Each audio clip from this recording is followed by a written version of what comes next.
ಕಿಡಿಗೇಡಿಗಳು ಸಿಗರೇಟ್ ಸೇದಿ ಹಾಸ್ಟೆಲ್ನ ಕೋಣೆಯಲ್ಲಿ ಬಿಸಾಕಿದ್ದು ಹಾಸ್ಟೆಲ್ನ ಬೆಡ್ಗಳು ಹೊತ್ತಿ ಉರಿದ ಘಟನೆ ರಾಯಚೂರು ನಗರದ ಎಸ್ಟಿ ಬಾಲಕರ ವಸತಿ ನಿಲಯದಲ್ಲಿ ನಡೆದಿದೆ. ಅತಿಥಿ ಹೋಟೆಲ್ ಬಳಿ ಇರುವ ಎಸ್ಟಿ ಬಾಲಕರ ಹಾಸ್ಟೆಲ್ನ ಹಿಂದುಳಿದ ವರ್ಗಗಳ ಇಲಾಖೆ ಖಾಲಿ ಮಾಡಿತ್ತು.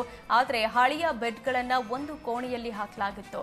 ಆದರೆ ಕಿಡಿಗೇಡಿಗಳು ಹಾಸ್ಟೆಲ್ ಬಳಿ ಸಿಗರೇಟ್ ಸೇದಿ ಸಿಗರೇಟ್ ತುಂಡನ್ನ ಬೆಡ್ಗಳನ್ನು ಇಡಲಾಗಿದ್ದ ಕೋಣೆಯಲ್ಲಿ ಎಸೆದು ಹೋಗಿದ್ದಾರೆ. ಸಿಗರೇಟ್ ಕಿಡಿಯಿಂದ ಬೆಡ್ಗಳಿಗೆ ಬೆಂಕಿ ಹೊತ್ತುಕೊಂಡಿದೆ. ಕಬ್ಬಿಗೆ ಬೆಲೆ ನಿಗದಿಗೆ ಒತ್ತಾಯಿಸಿ ಬೆಳಗಾವಿಯಲ್ಲಿ ನಡೆಸುತ್ತಿರುವ ರೈತರ ಪ್ರತಿಭಟನೆ 4ನೇ ದಿನಕ್ಕೆ ಕಾಲಿಟ್ಟಿದೆ. ಮೂಡಲಗಿ ತಾಲೂಕಿನ ಗುರ್ಲಾಪುರ ಕ್ರಾಸ್ನಲ್ಲಿ ಅನ್ನದಾತರು 4 ದಿನದಿಂದ ಅಹೋರಾತ್ರಿ ಧರಣಿ ಸತ್ಯಾಗ್ರಹ ನಡೆಸುತ್ತಿದ್ದಾರೆ. ಪ್ರತಿ ಟನ್ ಕಬ್ಬಿಗೆ 3,500 ರೂಪಾಯಿ ನಿಗದಿಗೆ ಒತ್ತಾಯಿಸಿ ಪ್ರತಿಭಟನೆ ನಡೆಸಲಾಗುತ್ತಿದೆ.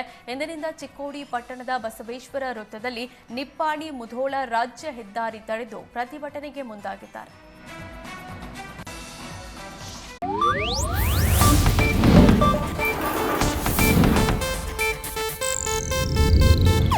ಇದು ಏಷ್ಯಾನೆಟ್ ನ್ಯೂಸ್ ನೆಟ್ವರ್ಕ್ ಪ್ರಸ್ತುತಿ.